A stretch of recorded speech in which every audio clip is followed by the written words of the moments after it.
Have you ever wondered what graced Christmas tables before modern traditions took hold? Before supermarkets and convenience foods transformed our holiday meals, Americans celebrated with dishes that told stories of heritage and home. Today we're exploring 25 forgotten Christmas foods that once defined the season's most important feast. Let's start with roast goose. Long before turkey became the holiday centerpiece, roast goose reigned supreme on American Christmas tables. This rich, flavorful bird was the star of colonial celebrations and remained popular well into the early 1900s. Families would save all year to afford a plump goose, often raising their own or purchasing from local farmers. The preparation was an art form. The bird required careful basting and pricking to render the abundant fat, which was saved for cooking throughout winter. That rendered goose fat was liquid gold in the kitchen, prized for roasting potatoes and vegetables. The meat itself offered a deeper, more complex flavor than turkey, with crispy skin that crackled under the carving knife.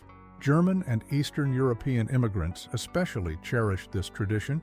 By the 1920s, turkey's lower cost and milder flavor began displacing goose. Today, finding a Christmas goose requires special ordering, and few Americans know the joy of this traditional feast, oyster stew. Christmas Eve meant oyster stew in countless American homes, especially along the coasts. This creamy, simple dish combined fresh oysters with milk or cream, butter, and just a touch of seasoning.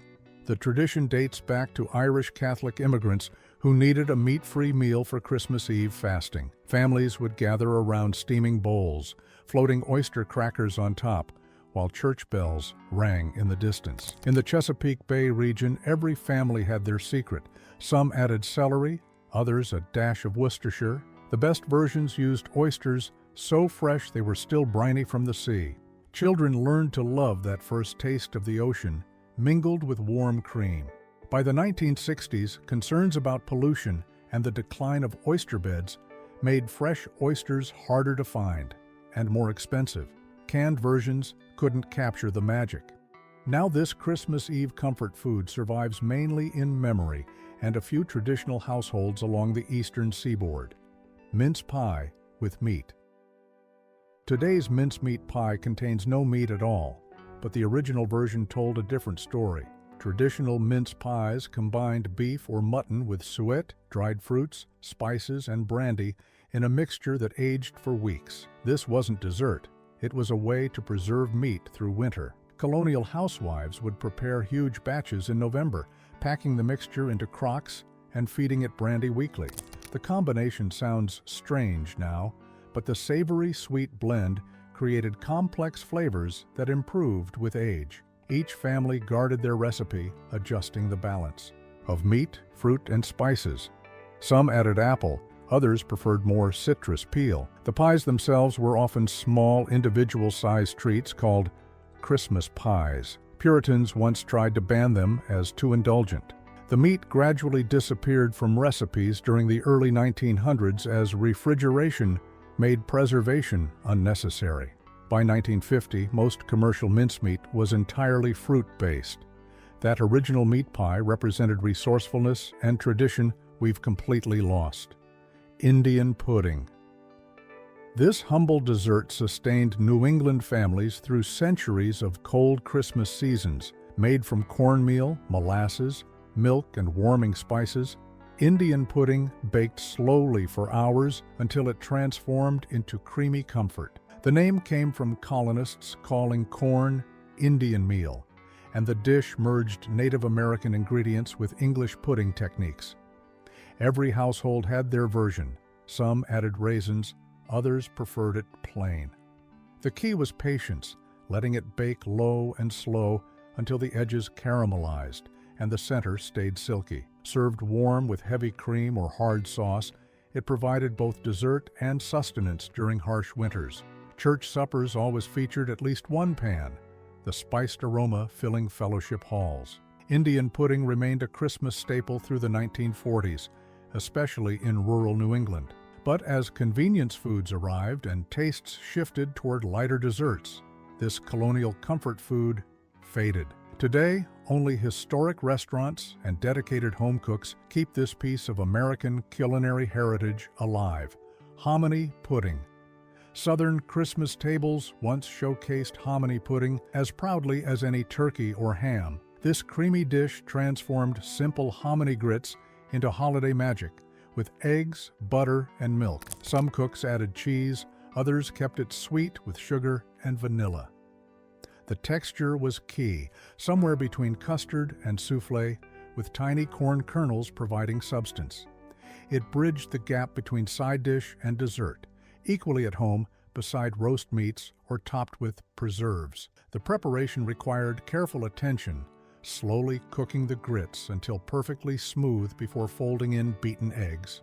Cast iron skillets produced the best crust, golden and slightly crispy against the creamy interior. This dish represented Southern resourcefulness, elevating humble ingredients into celebration food. African-American cooks especially perfected hominy pudding, passing down techniques through generations. By the 1960s, instant foods and changing tastes pushed this labor-intensive dish aside. Modern Southern Christmas meals rarely feature this once essential comfort food that connected families to their agricultural roots. Blanc mange.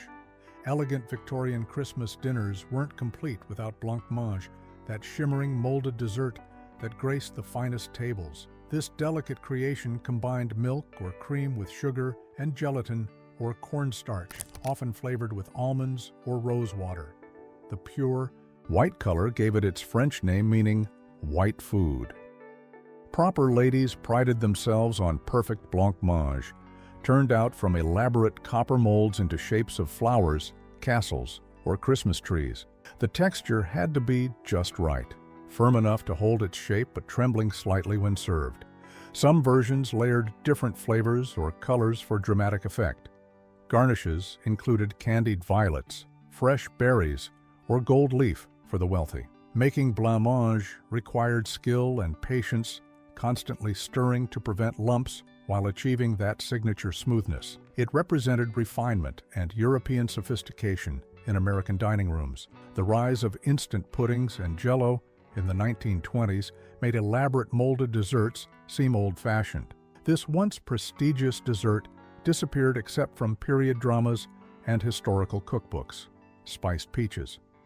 Victorian and Edwardian Christmas celebrations featured glistening jars of spiced peaches, their amber syrup fragrant with cloves and cinnamon. These weren't mere canned fruit, but carefully preserved treasures, made when peaches were perfect in late summer. Housewives would select only the finest fruit, briefly blanching to remove skins while keeping them whole.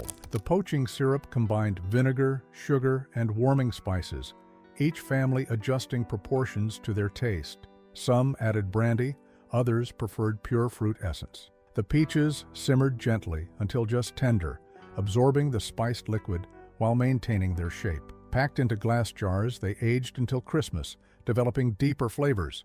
These jewel-like preserves accompanied roasted meats, their sweet tart spiciness cutting through rich gravies. They also appeared in crystal dishes as a palate cleanser between courses. The process required skill. Too much heat and peaches turned mushy. Too little, and they wouldn't keep. Modern canning methods and year-round fruit availability made such careful preservation seem unnecessary, and this Christmas tradition largely vanished by the 1960s.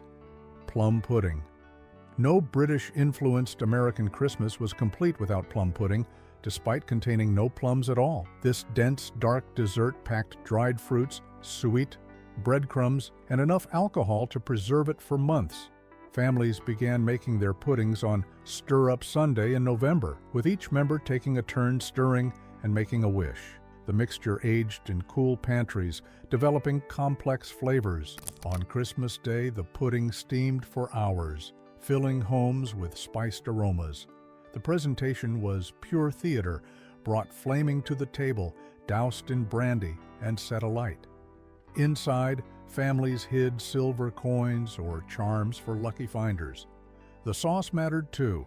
Hard sauce, brandy butter, or custard, each family had preferences passed down generations. This wasn't light fare. a small slice satisfied, rich with fruit and tradition. American families, especially those with British heritage, maintained this custom well into the 20th century.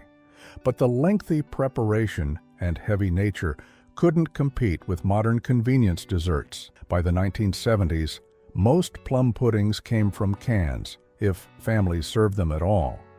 Which of these forgotten dishes do you remember from childhood Christmases? Swan pie. The ultimate in Christmas extravagance, swan pie represented wealth and status in 17th and 18th century America. This wasn't just food, but edible architecture. An entire swan, carefully skinned with feathers intact, roasted and reassembled in an enormous pastry shell. The preparation took days and multiple cooks. First, the swan was delicately skinned in one piece, the meat removed and seasoned with exotic spices only the wealthy could afford. The body was reconstructed with forcemeat and other birds, sometimes ducks or pigeons nested inside. Everything went into an elaborately decorated pastry case, often shaped like the swan itself. After baking, the original skin with feathers was draped over the pastry, creating the illusion of a living swan gracing the table. Only the wealthiest colonists and early Americans could afford such display. These pies appeared at gubernatorial feasts and society Christmas gatherings. By the early 1800s, democratic ideals and practicality ended such ostentatious displays. The last swan pies appeared in historical records around 1820, remembered now only as symbols of colonial excess. Brawn or head cheese. Before refrigeration, every part of the animal was precious, and Christmas brawn proved this perfectly. This jellied meat dish used the head of a pig or calf, slowly simmered until the meat fell off the bones. The cooking liquid, rich with natural gelatin, bound everything together when cooled. Despite the unappetizing name, properly made brawn was delicious, seasoned with bay leaves, peppercorns, and winter herbs. German and Eastern European immigrants especially treasured this Christmas tradition, often adding vinegar for tang. The finished product was pressed into molds, creating decorative patterns when sliced. Served cold with mustard and pickles, it provided protein during winter months when fresh meat was scarce.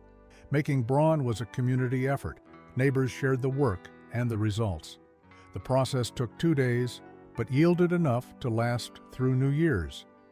Modern squeamishness about organ meats and the availability of other proteins killed this tradition. By the 1950s, even immigrant communities rarely made traditional brawn. Today's artisanal charcuterie movement occasionally revives it, but it's largely forgotten.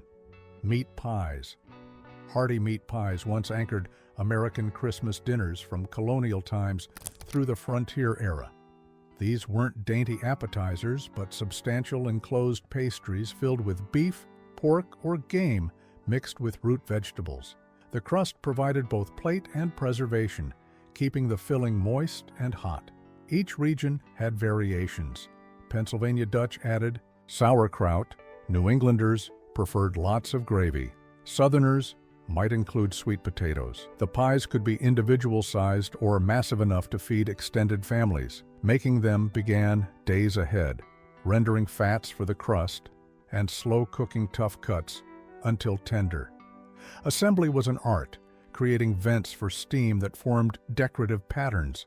These pies traveled well, important when Christmas visits meant long journeys by sleigh or wagon. They could be eaten hot or cold, making them perfect for uncertain schedules. The rise of refrigeration and changing food preferences gradually eliminated meat pies from holiday menus.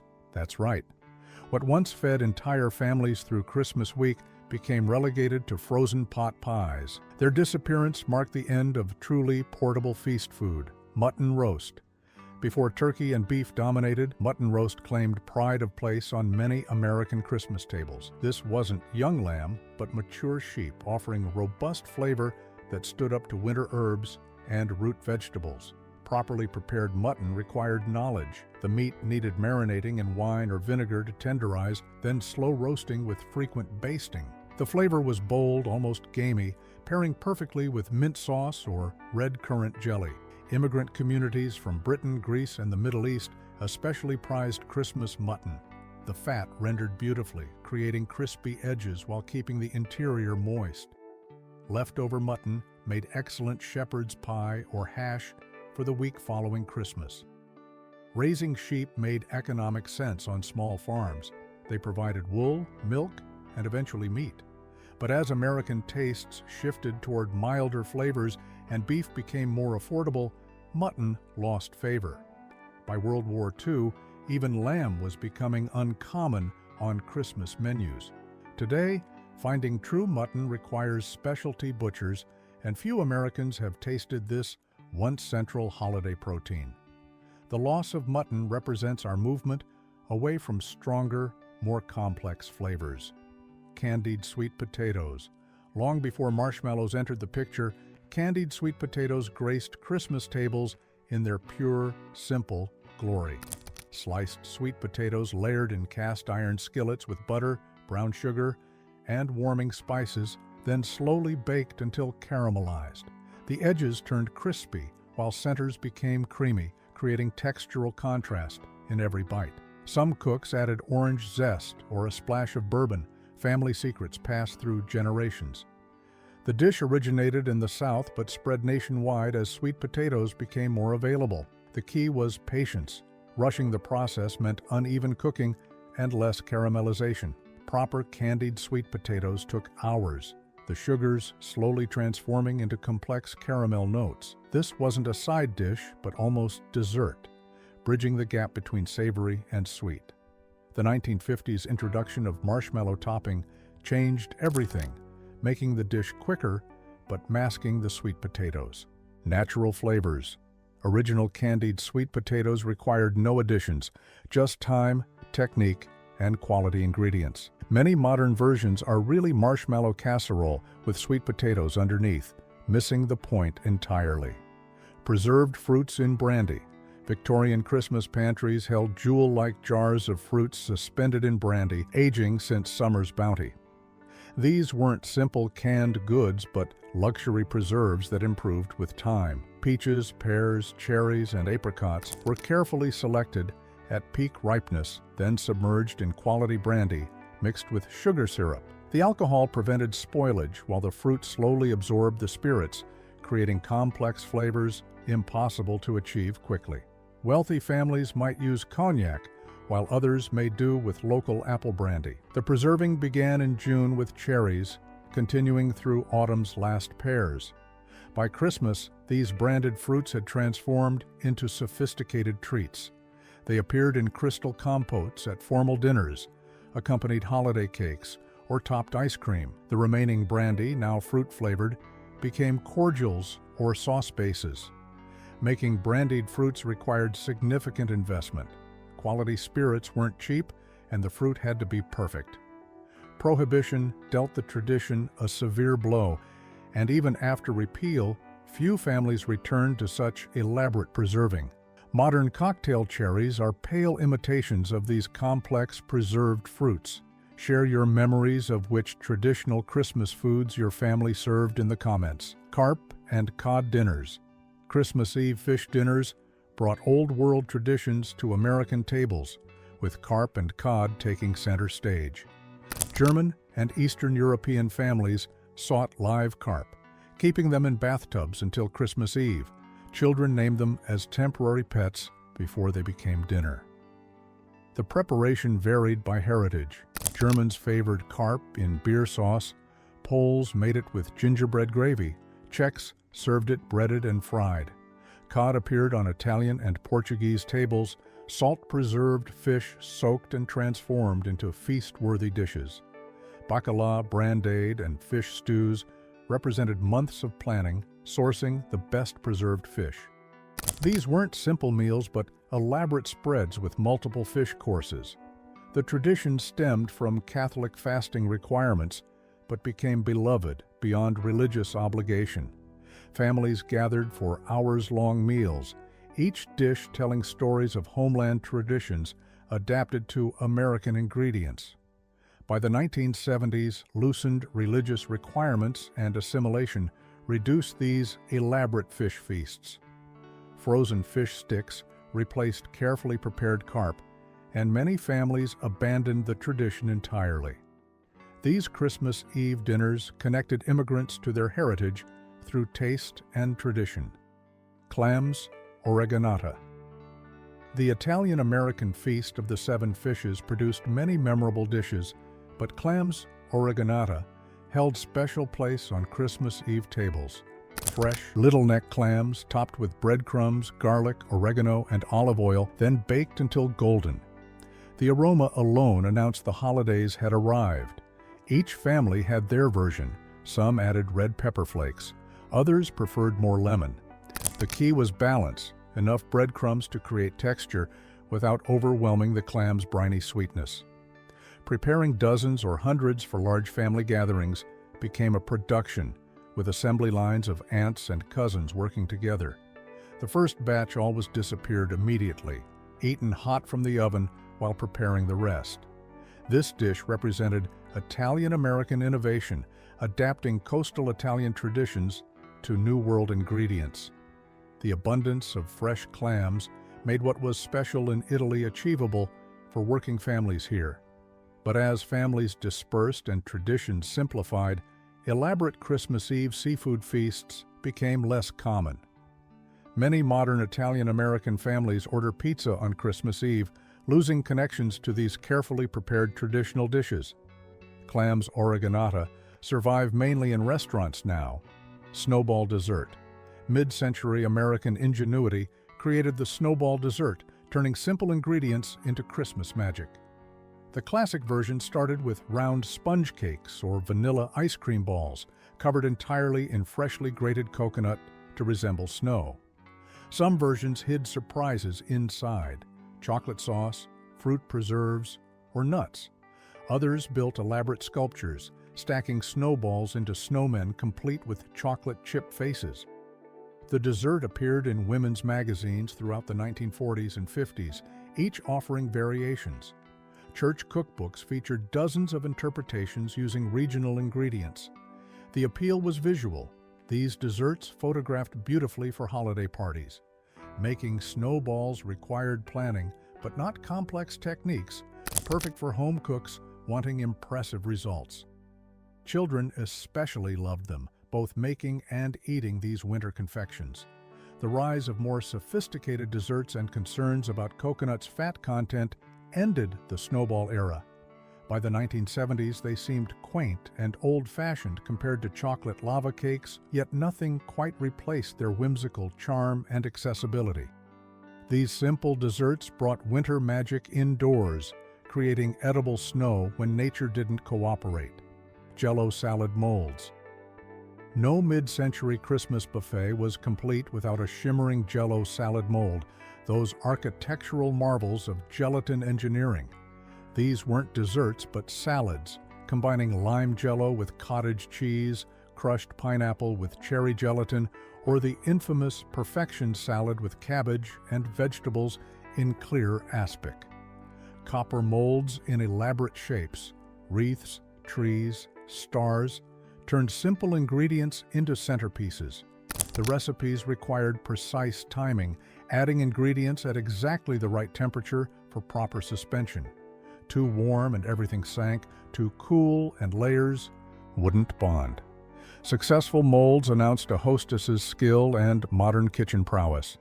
Colors coordinated with holiday themes, red and green layers, or elegant champagne-colored aspics for New Year's. Women's magazines promoted increasingly complex designs, some requiring multiple molds and assembly. The 1960s represented peak Jell-O salad creativity before the backlash began. By the 1970s, health consciousness and changing tastes made these gelatin salads seem dated and artificial. Today they're pure nostalgia, appearing mainly in ironic retro spreads. But they represented an era when home cooks embraced food as entertainment. Candle salad. Perhaps no vintage Christmas dish sparks more double takes than candle salad, that peculiar creation from the 1950s. A pineapple ring formed the base, topped with a peeled banana standing upright, crowned with a maraschino cherry flame. Mayonnaise dripped down one side represented melting wax, all arranged on lettuce leaves. Yes, it looked exactly like what you're thinking, but mid-century hostesses served it with straight faces at holiday luncheons. The recipe appeared in countless community cookbooks and magazines, often suggested for children's parties. Some versions added cream cheese instead of mayonnaise, others used cottage cheese for the base. The presentation was key, arranged on festive plates with garnishes of nuts or additional fruit. Despite its suggestive appearance, or perhaps because of it, candle salad became a conversation starter at Christmas gatherings. The combination of flavors was actually pleasant, sweet fruit with creamy dressing. But changing sensibilities and awareness of its unfortunate resemblance killed this innocent salad.